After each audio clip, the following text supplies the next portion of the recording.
La academia ensimismada. Los políticos vendidos. La gente indiferente. Estamos al borde. Academia. Política. Coyuntura. Desde el borde. Hacia una construcción crítica de la realidad. Comenzamos.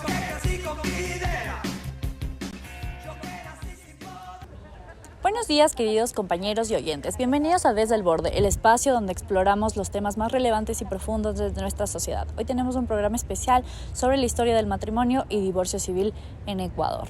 Exploraremos cómo estos dos aspectos han sido campo de batalla entre el liberalismo y el conservadurismo y cómo han evolucionado en el contexto de las disputas entre el Estado y la Iglesia. Soy Exeli Vázquez y les agradezco por acompañarnos. Pero antes de brincar a la entrevista de hoy, conozcamos la opinión de nuestra comunidad universitaria y público en general.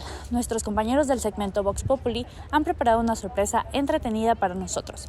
Vamos con ellos. Bienvenidos, queridos oyentes de Vox Populi, a una nueva edición de este segmento, donde nuestros micrófonos salen en búsqueda de la opinión pública. En esta ocasión, nos enfocamos en un tema trascendental, la historia del matrimonio y divorcio civil en Ecuador, desde sus inicios hasta las reformas más recientes. Exploraremos cómo estas instituciones han evolucionado a lo largo del tiempo, qué visión tienen los estudiantes sobre el matrimonio y el divorcio, cómo han influido en la sociedad ecuatoriana.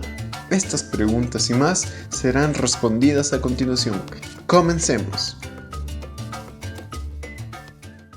¿Consideras que la introducción del divorcio en 1904 fue un avance importante para la sociedad ecuatoriana? Sí, definitivamente considero que sí es un avance bastante significativo para la sociedad ecuatoriana. Porque, bueno, considerando la época, ¿no?, de 1904, muchas veces los matrimonios eran como arreglados o obligaban a personas a casarse. Entonces, implementar esta capacidad de decisión creo que es un avance súper grande. De igual manera, creo que se pone sobre la mesa este reconocimiento de derechos individuales, específicamente el de las mujeres, ¿no?, que permitió a personas, no sé, salir de matrimonios abusivos o matrimonios que no iban bien y, no sé, ofreciendo una salida un poco legal y que sea más que nada socialmente aceptado. Sí, a mí me parece que es definitivamente un avance y que quizá ninguna sociedad podría funcionar o podría resolver ciertas dinámicas de poder sin tener acceso al divorcio. En los inicios del siglo XX el poder eclesiástico era muy fuerte, entonces bajo el nombre de la Iglesia, específicamente el matrimonio de la Iglesia y bueno, también el matrimonio civil, se producían un montón de abusos del hombre hacia la mujer.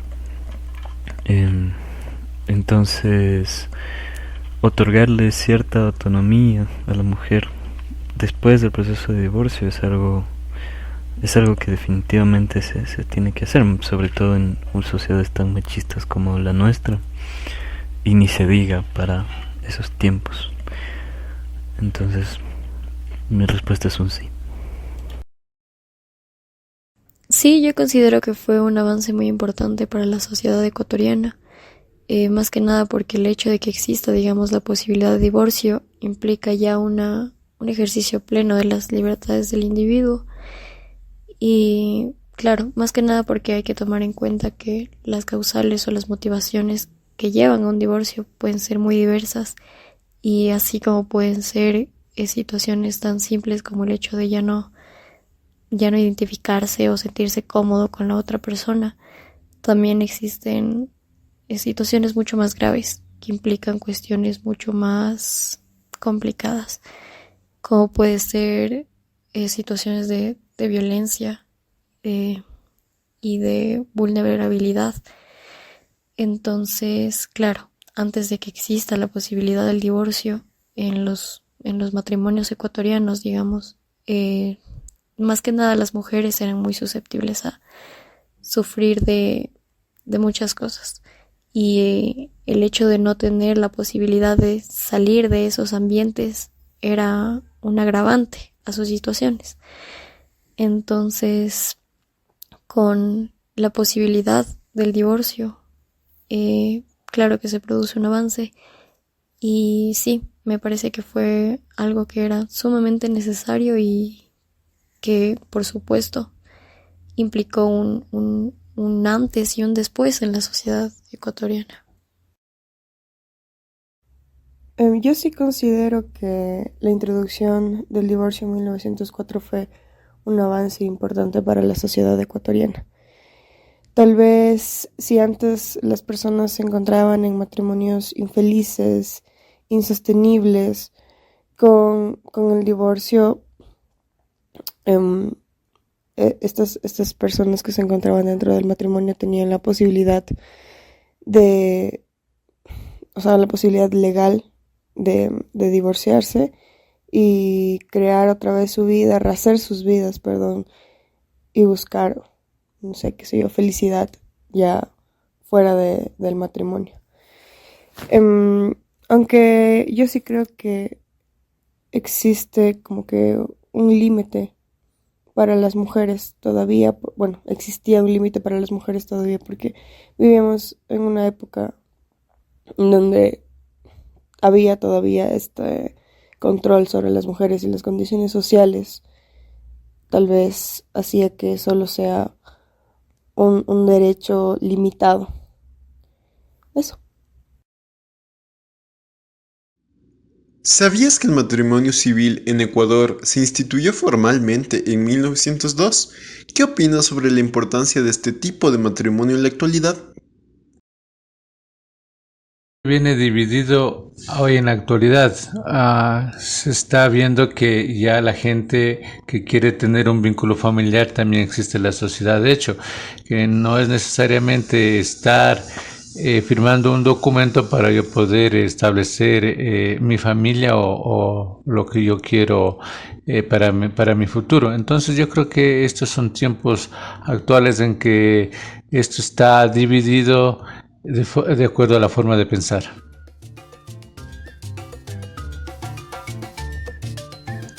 Gracias por acompañarnos en esta nueva edición de Vox Populi. Continuaremos explorando temas de importancia para nuestra sociedad y dando voz a las nuevas generaciones. ¡Hasta la próxima! El matrimonio y el divorcio civil en Ecuador a lo largo de nuestra historia son dos aspectos que han sido un campo de batalla ideológico entre el liberalismo y el conservadurismo. Por un lado, la secularización impulsada por el liberalismo buscaba establecer el matrimonio y el divorcio como figuras civiles separadas de la influencia de la Iglesia, y por otro, el conservadurismo defendía la moral católica y el derecho natural como pilares de la familia. El libro Historia y el matrimonio civil en Ecuador, escrito por Nicolás Villavicencio, nos ofrece un análisis profundo de las luchas discursivas que han definido estos dos conceptos a lo largo del tiempo. A través de un enfoque histórico y discursivo, el autor nos lleva a entender cómo el matrimonio y el divorcio se han consolidado como figuras civiles en un contexto de tensión y disputa entre distintas corrientes ideológicas.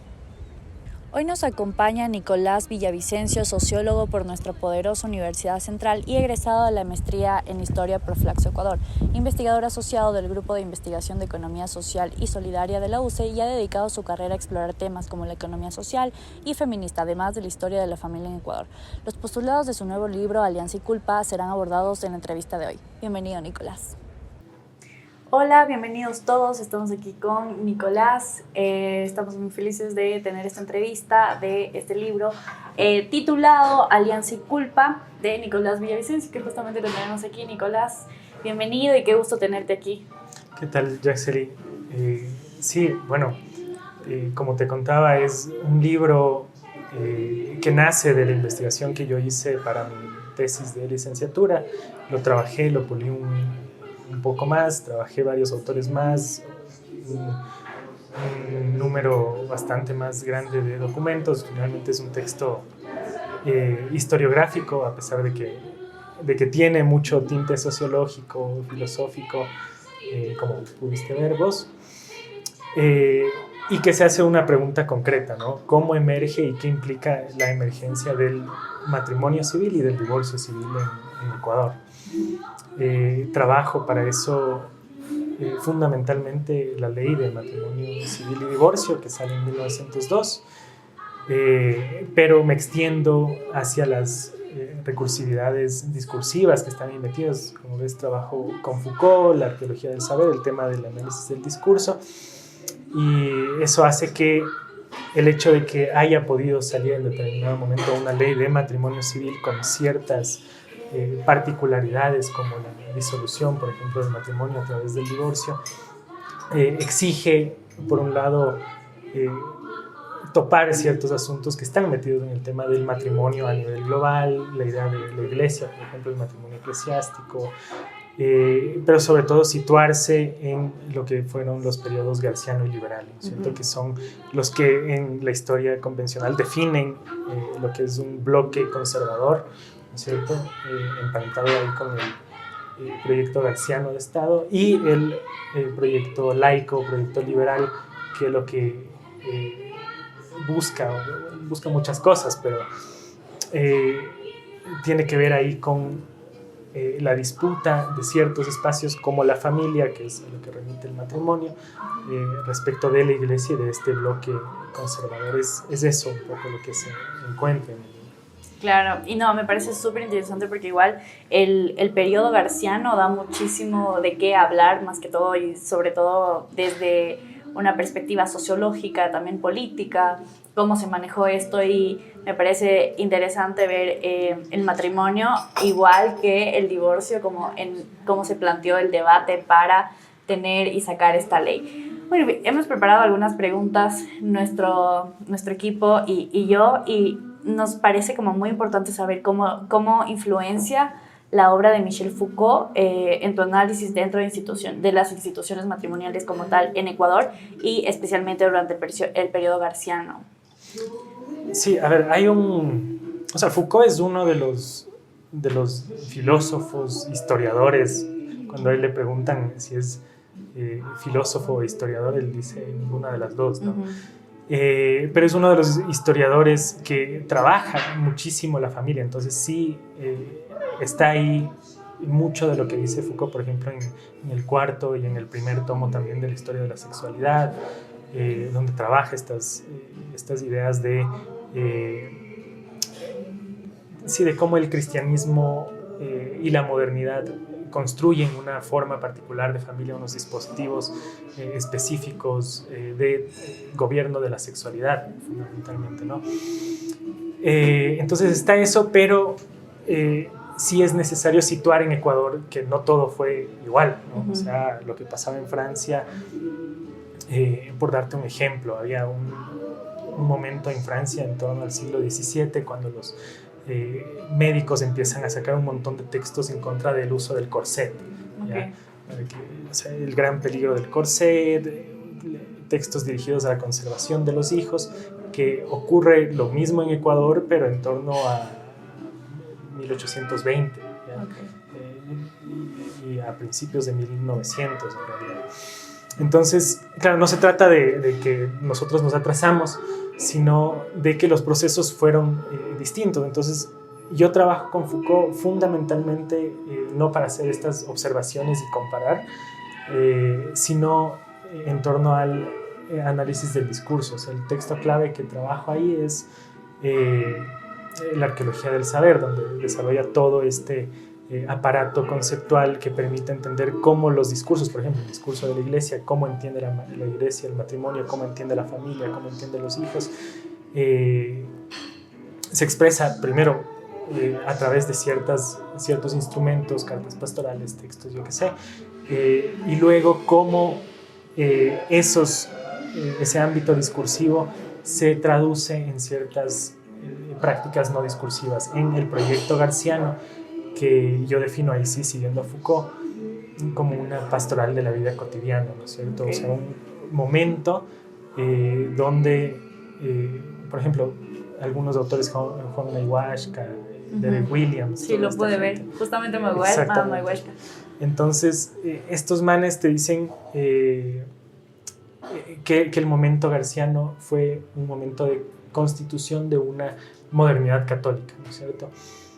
Y en efecto, es una modernidad que se asienta en la idea de fundar las bases y las lógicas del Estado sobre la base de las costumbres, ¿no es cierto? Las costumbres de un pueblo que era católico, y tenía toda la razón, ¿no? O sea, la mayoría de la gente era católica, muy católica, y eso él toma como la base para unificar el país en un momento en el que había 4 gobiernos provisionales regionales. Entonces una estrategia política basada en el disciplinamiento de las costumbres para generar lo que Foucault, por ejemplo, llama estos dispositivos biopolíticos, ¿no es cierto?, de gobierno de las poblaciones. Y de poder. Exactamente, del poder sobre unas poblaciones, o sea, ya poder entender al Ecuador como una nación católica. Eso es básicamente lo que hace la acción. Claro, sí, y también como dentro de la rama como muy grande del catolicismo viene un acto sagrado, que en este caso sería el matrimonio, ¿no? Entonces también es como hablar de esto y el papel del matrimonio, hablando del papel del matrimonio en la formación de la identidad nacional, cómo actúa esto como para, sabiendo que teníamos un país tan católico, ¿podrías explicar cómo el matrimonio, tanto eclesiástico como civil, contribuye a esta formación, a esta como el cemento de esta sociedad católica que teníamos en Ecuador en ese momento? Es interesante porque justo en la modernidad, o sea, todos hemos escuchado, y yo espero que el libro sirva para eso más que para enterarnos de cosas del pasado, que no se trata de eso la historia, sino de discutir cosas que si bien no es que están vigentes tal cual hoy, vienen de algún lado. Entonces nos faltan las herramientas para trabajar estos discursos, por ejemplo, hemos escuchado un montón de veces, yo qué sé, los curas o la gente de ciertos sectores de la derecha te dice la familia es la célula de la sociedad y estamos atacando la familia y los valores de la familia tradicional. Están en todos lados, en los discursos del presidente de Argentina, de estos famosos, esos libros que se venden más que como los de Agustín Laje y estas cosas. Los valores de la familia tradicional están siendo atacados. Bueno, ¿cuáles son los valores de la familia tradicional y cuál es el peligro que está en la familia? O sea, ¿por qué ese miedo a que cambie algo en la familia? ¿No es cierto? A que hayan familias abiertas, a que los homosexuales adopten niños, yo qué sé. Y la idea precisamente de la familia como célula de la sociedad se instala, en una historia larga, pero se instala en Ecuador, o se hace mucho esfuerzo por instalarla en Ecuador en el periodo garciano. O sea, hay un montón de textos dirigidos sobre todo a las mujeres, a las madres, sobre un deber patriota de cuidar a sus hijos y de ser buenas madres. Entonces usted tiene que ser buena madre para servir a la nación. Entonces la familia o sea, convencionalmente entendemos, y ese es el discurso de la derecha, por ejemplo, en mi casa no te metas, con mis hijos no te metas, esto es mi espacio privado, cuando en realidad la familia ha sido desde la modernidad una institución extremadamente pública, ¿no es cierto? Donde convergen un conjunto de luchas y un conjunto de intenciones de ejercer poder que funcionan y que no solo vienen del Estado, vienen, por ejemplo, de los médicos. Los médicos que te dicen ahora no te automediques.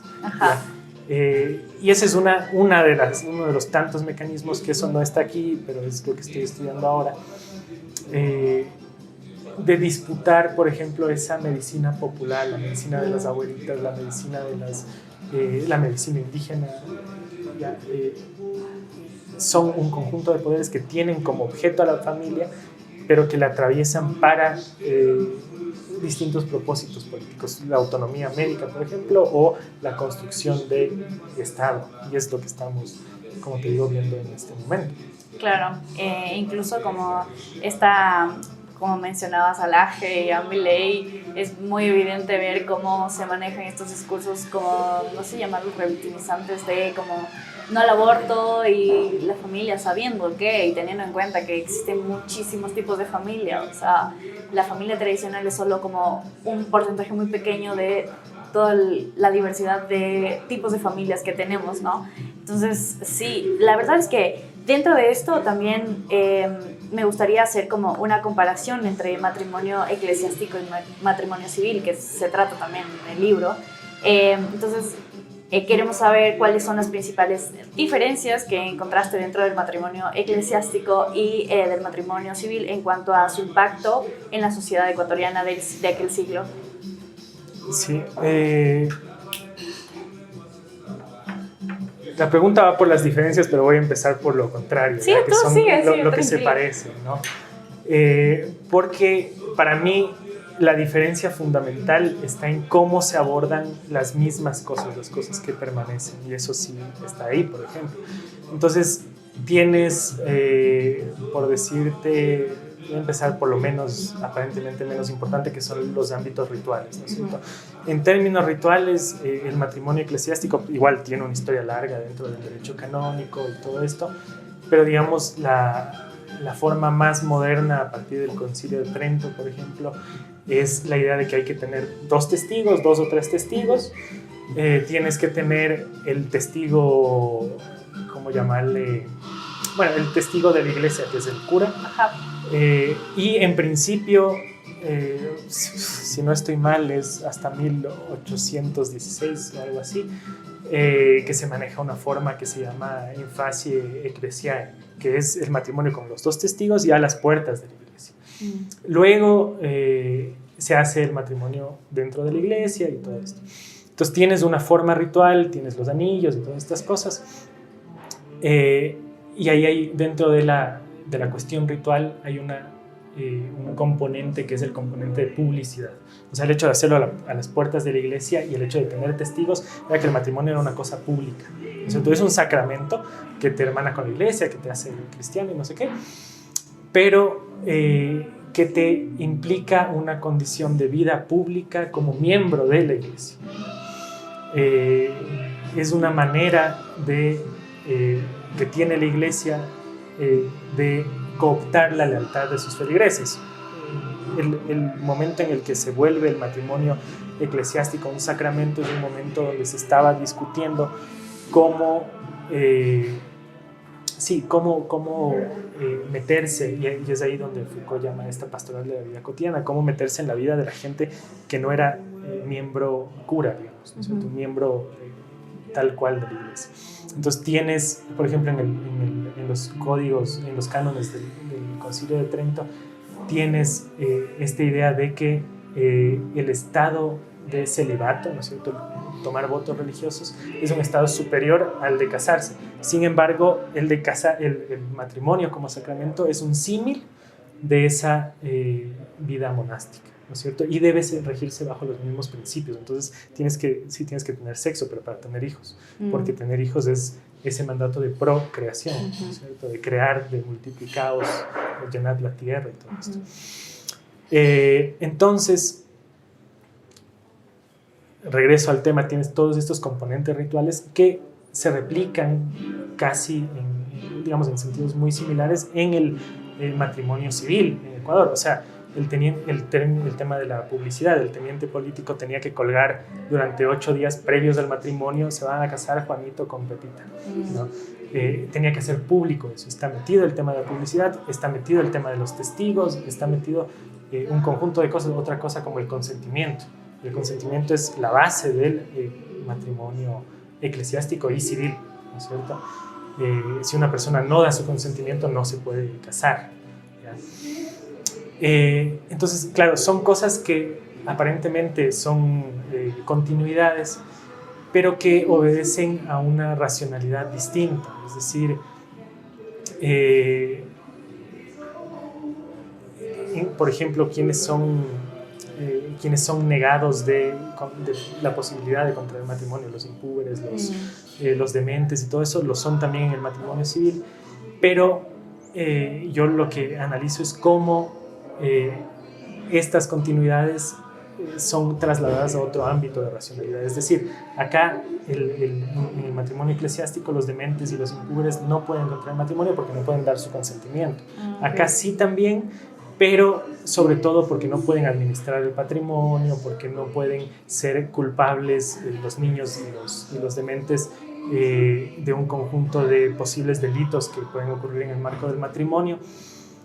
Entonces chocarían con la racionalidad de las leyes civiles, penales y todo eso. Entonces necesitan generar una lo que yo llamo ahí una autorreferencialidad civil, es decir, la posibilidad de que esas cosas que ya estaban colocadas ahí se refuncionalicen dentro de otra dinámica que ya no tiene que ver con los principios de la iglesia. Entonces sí van quedando cosas fuera, como el hecho de que sí te puedes casar con tu padrino de bautizo, eso no importa para la ley civil, pero sí para la eclesiástica, ¿ya? Entonces sí hay estas continuidades, ya te digo, pero lo que interesa ahí es que se trasladan a otro ámbito de racionalidad y luego sí tienes varias diferencias, o sea, ¿cómo decirte? El matrimonio eclesiástico tiene, o sea, digamos, más que diferencias en el ámbito pragmático de cómo se configura el matrimonio, pensar que, o sea, lo que me interesa es ver cómo este proceso de construcción de esta autorreferencialidad civil se produce. O sea, el matrimonio ingresa, como te digo, dentro de una lógica más compleja y más autorreferencial dentro del ámbito jurídico, donde antes tenías un código civil, por ejemplo, un código civil que facilitaba estos nexos entre iglesia y Estado, ¿no es cierto? Entonces, por ejemplo, en el Código Civil garciano, lo que te dice es que todos los juicios matrimoniales son de competencia eclesiástica, entonces le estás dando un poder a la iglesia. Igual, todo matrimonio, el matrimonio tiene una cosa que es producir efectos civiles, ¿no es cierto? ¿Qué son los efectos civiles? Por ejemplo, poder heredar a tus hijos, ¿ya? Poder tener herederos, poder tener un patrimonio, una sociedad conyugal que se llama y todo esto, que son los efectos civiles del matrimonio. Para que el matrimonio, antes de la ley de matrimonio civil, produzca esos efectos civiles, tenía que ser legitimado por la iglesia, es decir, tenía que ocurrir en la iglesia. Con el tránsito al liberalismo lo que ocurre es que se extrae al matrimonio de ese nexo, de ese vínculo entre la iglesia y el Estado, y solo el matrimonio civil puede producir esos efectos civiles. Es decir, es la construcción de una institución paralela, ¿ya? Donde tienes un matrimonio eclesiástico pero que deviene absolutamente irrelevante para la vida pública, y luego un matrimonio civil que es el único que autoriza los efectos civiles y la vida pública de las familias. Entonces esa sería como la diferencia sustancial, es decir, el matrimonio como objeto instalado dentro de una lógica de gobierno donde se rompe la relación fáctica con la iglesia. Y ahí es lo importante de discutir, que claro, hay gente que te dice Foucault ve lo discursivo y no lo... No, o sea, tienes una construcción abstracta de lo que es el matrimonio, pero al instalarlo en diferentes formaciones discursivas y al darle cierta relación con estas formaciones discursivas, tienes implicaciones en la forma en que se configura el Estado, por ejemplo, y la relación entre Estado y familia. Eso. Dentro de esto, Nicolás, quiero preguntarte, como sabemos que tienes un divorcio legal cuando te divorcias, valga la redundancia, dentro del ámbito civil, pero ¿qué hay de cuando te divorcias si ya estás casado por la iglesia, digamos, por el ámbito eclesiástico? Yo tengo entendido, no sé, empíricamente, como este conocimiento coloquial de que te casas por la iglesia y ya no hay de otro, o sea, ya te casaste para toda la vida, no tienes un divorcio. Entonces, ¿cómo se llevaba esto? Si se tenía este mismo pensamiento dentro de esta época, o era algo diferente a esta idea que se tiene hasta la actualidad. Sí, claro, y esa es una cosa que iba a decir y se me fue, pero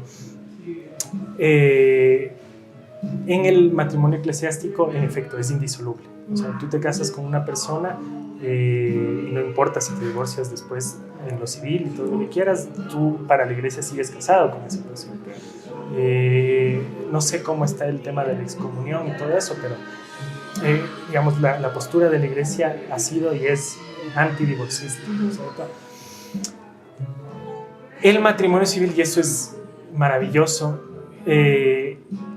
rompe con la disolubilidad. Hay dos niveles de disolubilidad en la iglesia, de indisolubilidad en la iglesia. O sea, la indisolubilidad que se llama intrínseca y la extrínseca. La intrínseca implica que los propios cónyuges no pueden disolver su vínculo, y la extrínseca es que no lo puede hacer ningún legislador humano. Con legislador humano se refieren a ningún cura. Claro, en principio, con la ley de 1902, se podía uno ya divorciar, o sea, romper el vínculo, ¿ya? Porque en derecho también hay dos tipos de divorcio: el divorcio no vincular, que es el separarse, o sea, lo que dicen mis papás, son separados, o sea, siguen casados, pero cada quien vive en otra casa, ya no se quieren y todo lo que quieras, pero se pueden reconciliar en cualquier momento y todo sigue bien, y eso está contemplado en las leyes. Hay la figura de la reconciliación y todo esto. Ese es el no vincular. Y existía ese, y ese lo reconoce también la iglesia en ciertos casos, o sea, el hecho de poder separarte, pero no puedes contraer nuevo matrimonio. Pero desde 1903, en realidad, porque la ley sale en el 2, pero funciona desde el 3, te puedes divorciar, puedes romper el vínculo y casarte de nuevo con otra persona. Ahora, ¿quién podía casarse? Los hombres. Porque pasa que tienes ¿cómo se llama esto? Una cláusula, si vos quieres, donde el culpable del divorcio que rompe el vínculo no se puede casar en el término de 10 años. ¿Ya? El inocente, es decir, el perjudicado, porque ya voy a eso, el inocente sí se puede casar inmediatamente y todo eso. Ahora, ¿quién podía ser culpable? Eso iba a preguntar. Solo la mujer. Porque la única condición bajo la cual se pueden divorciar desde 1903, rompiendo el vínculo, es el adulterio de la mujer. Entonces siempre iba a ser la mujer la culpable. El hombre no. Claro, esto no es tan sencillo, porque a veces sí se dice, entonces el liberalismo fue machista, sí fue, pero claro, si vos ves, que es lo que yo hago un poco ahí, los debates, la posición liberal sí planteaba la idea de que el adulterio de la mujer sea, el adulterio del hombre sea uno de los causales. Exacto, de las causales de divorcio perfecto, que se llama. Pero a la final no llegó a ser, se quedó solo lo de la mujer, y termina apenas en 1911 se coloca en 1904 se coloca el 4 creo, el adulterio del marido, pero no en los mismos términos. O sea, la mujer adúltera da causa al divorcio perfecto, y el hombre, siempre que tenga, no me acuerdo la cita exacta del artículo, pero es siempre que tenga un concubinato público y escandaloso. O sea, no solo tenías que ser infiel, sino que tenías que ya tener una relación paralela y que ya todo el mundo lo sepa y toda la cosa. Entonces igual es una cosa que ha llegado a la paridad jurídica en un proceso largo. Y en 1911 pasa también. Entonces, ¿qué pasa? El poder disolver el vínculo es romper con la indisolubilidad extrínseca, ¿no es cierto? Es decir, esta idea de que ningún legislador humano puede disolver el vínculo, bueno, acá sí puedes. Pero la indisolubilidad intrínseca se rompe ahí sí en 1911, cuando se aprueba el divorcio por mutuo consentimiento, que es lo que funciona hasta hoy. Es decir, estamos casados, no sé cuánto, ya no nos queremos, nos separamos, nos divorciamos. Y no hay un culpable y un inocente. Este es ya otro sistema de divorcio que se llama de divorcio remedio, porque el otro es un sistema de divorcio donde hay un culpable y un inocente. Acá no hay un culpable y un inocente, sino hay dos personas que deciden que se acabó el asunto. Entonces, claro, esa es una diferencia fundamental entre lo que es el matrimonio eclesiástico y lo que es el matrimonio civil, pero que toma su tiempo. Porque el consentimiento, ¿te acuerdas? Es uno de los elementos fundantes del matrimonio eclesiástico, y lo es también del civil. Pero con la aprobación del divorcio por mutuo consentimiento, el consentimiento también pasa a ser una herramienta del poder civil y de la civilidad, ¿no es cierto? para disolver el matrimonio, ya no solo para contraerlo. Entonces, esa es una diferencia para mí fundamental. Y hablando justamente del tema de las mujeres, a mí me gustaría entender como el papel de las mujeres en la normativa matrimonial de aquella época y más que todo cómo habían sido afectadas. Hablamos de que solo podían divorciarse si la mujer cometía adulterio, que era la única causa, pero también como las normativas matrimoniales, si estudiaste normativas matrimoniales dentro del libro, y también estas diferencias significativas en cómo se regulaba la conducta de los hombres y las mujeres, que es justamente lo que estábamos diciendo ahora. Realmente en la ley de matrimonio civil, que ya te digo es como mi objeto central de estudio, que yo me acuerdo ahorita, más allá de eso que me parece brutal, claro que siempre iba a ser la mujer la culpable, era delito, o sea, es un montón, o sea, literalmente iban presas y no se podían casar en el término de 10 años. No está tan signada, hay otras cuestiones que ahora, no sé si me acuerdo bien, me parece que no pueden ser, por ejemplo, testigas, si no estaban casadas o algo así, pero no estoy muy seguro. Lo que sí es que, digamos, a propósito de lo normativo, tú tienes un montón de debates sobre lo que es la mujer, que son maravillosos, o sea, en las actas de las cámaras, porque ahí eran 2 cámaras, la del Senado y la de diputados. Claro, la argumentación de la porción conservadora sobre por qué la mujer no, más bien sobre por qué el adulterio de la mujer sí era una causal y el adulterio del hombre no debía ser una causal, te dice mucho. O sea, los manes decían, primero, que las mujeres son mucho más impulsivas, que no sé cuánto, que iba a haber divorcios por todas partes, sí, sentimentales, o sea, iba a haber divorcios por todas partes, se iba a acabar el país y todo. Por otro lado, también hay argumentos como proteccionistas, ¿no es cierto? Entonces, la mujer, es que si hay tantos divorcios, y encima por la infidelidad del hombre, porque encima el hombre es medio coqueto, las pobres mujeres que se van a divorciar van a quedar ya desvirgadas, ya maduras y todo eso, y quién les va a querer, quién les va a proteger, quién les va a sostener, van a quedar desamparadas, ¿no es cierto? Entonces tienes la imagen, claro que por un lado tienes un momento en que los hombres trabajaban más, las mujeres eran más de casa y toda la cuestión, pero digamos, estas son imágenes que te hablan de cómo la mujer era a la vez un objeto, un sujeto peligroso por poder promover mayores tasas de divorcio, y por otro lado un sujeto en riesgo, o sea, peligroso y en peligro, ¿no? Claro. Podía estar en riesgo de quedarse sola y no sé cuánto. Claro que termina luego poniéndose además en riesgo con la forma en que termina articulándose la ley. Eso en el término normativo. Luego igual tienes un montón de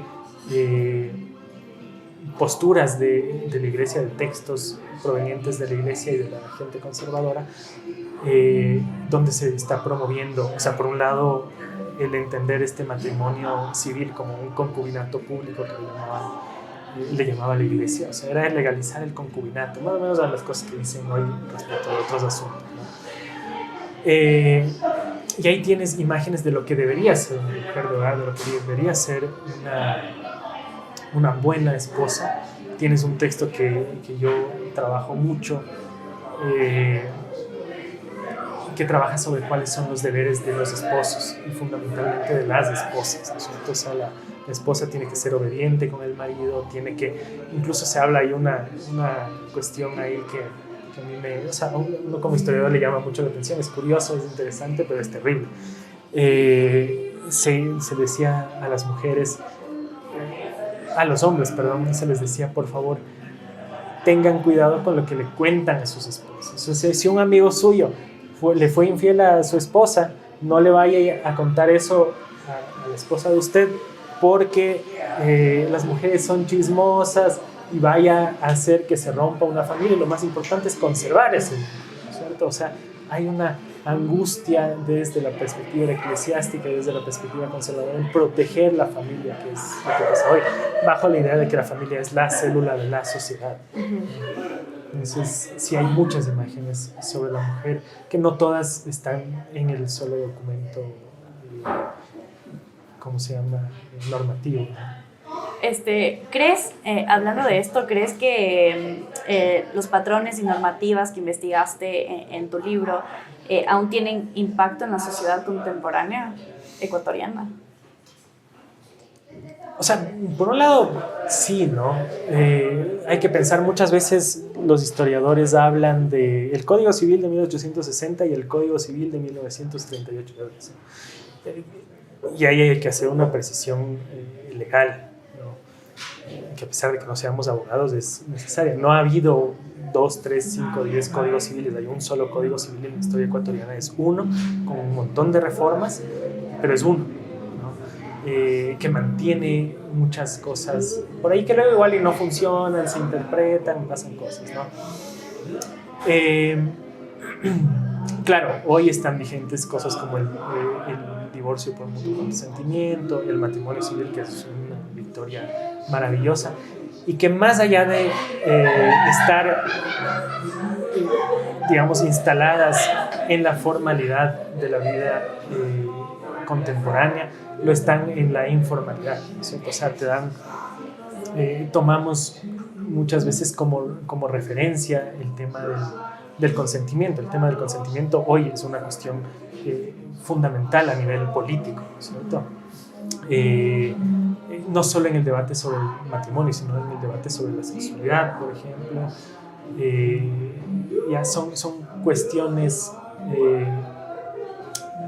que se producen en el marco de una construcción jurídica, de una construcción legal disputante en su momento, y que hoy operan como referentes y se mueven y tienen su propia racionalidad. O sea, solo como dato curioso, que yo odio los datos curiosos, pero este es muy curioso.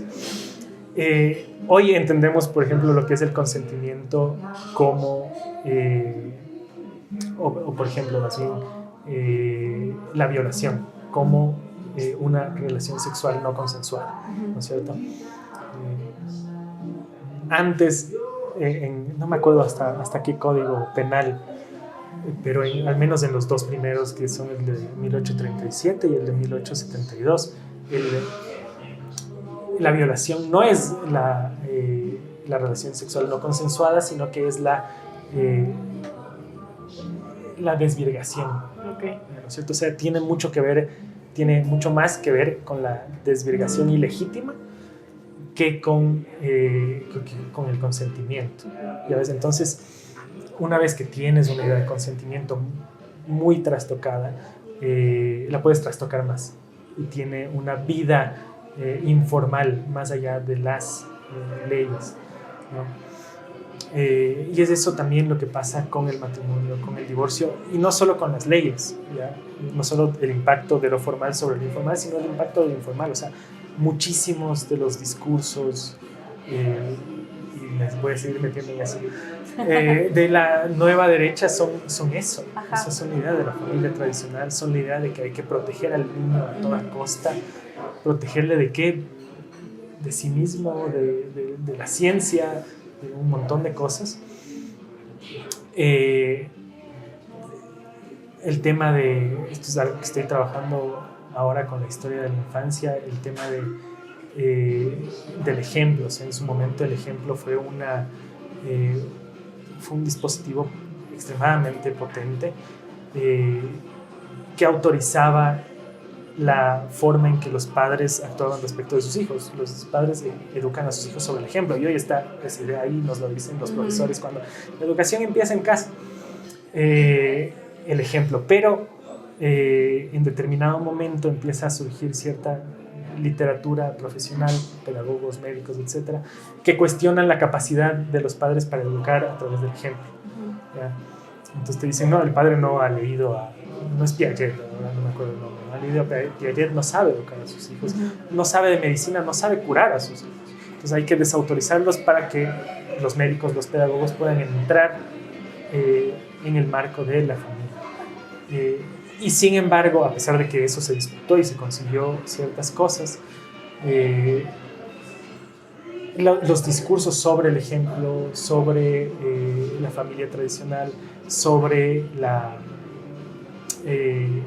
mujer de hogar, todas estas cosas permean muchísimo de la actualidad de los debates. O sea, creemos que estamos en otro momento histórico y sí lo estamos, pero hay cosas que efectivamente están ahí como verdades. En nuestros círculos a veces universitarios y todo esto nos olvidamos de que eso está ahí, pero salimos y nos damos cuenta de que el 80% de la gente vota por esas cosas, vota por proteger la familia tradicional, por estar en contra de la educación sexual. Al niño no hay que hablarle del sexo, y eso es una de las cosas que se decían en estos textos de los deberes de los esposos, por ejemplo, un texto de Juan León Mera que hablaba de la escuela doméstica.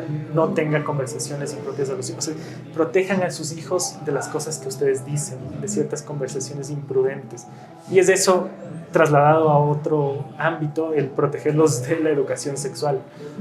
Es decir, no solo lo jurídico, sino todos estos discursos, lo que Foucault llama las positividades del discurso, todo lo que fue efectivamente dicho, condiciona lo que hoy podemos decir, lo que hoy dice un montón de gente que no cuestiona de dónde viene todo eso. Nicolás, sé que tu libro vas a presentarlo pronto. Quisiera que nos invites a todos a ir a la presentación de tu libro en la facultad. Sí, bueno, quedan cordialmente todas y todos invitados. La presentación va a ser el día 10 de julio en la Facultad de Ciencias Sociales y Humanas, en el Auditorio de Trabajo Social. Eso, Nicolás, de verdad me encantaría seguir hablando de esto, pero en honor a tiempo, te agradecemos mucho por esta entrevista, de verdad, muy, más que todo reflexiva, y de saber cómo ha cambiado y cómo ideas que estaban que pensaríamos muy locas en épocas antiguas siguen latentes dentro de nuestro imaginario y dentro del imaginario de muchísima gente. Así que nada, Nicolás, muchísimas gracias. Gracias a ti, Jackson.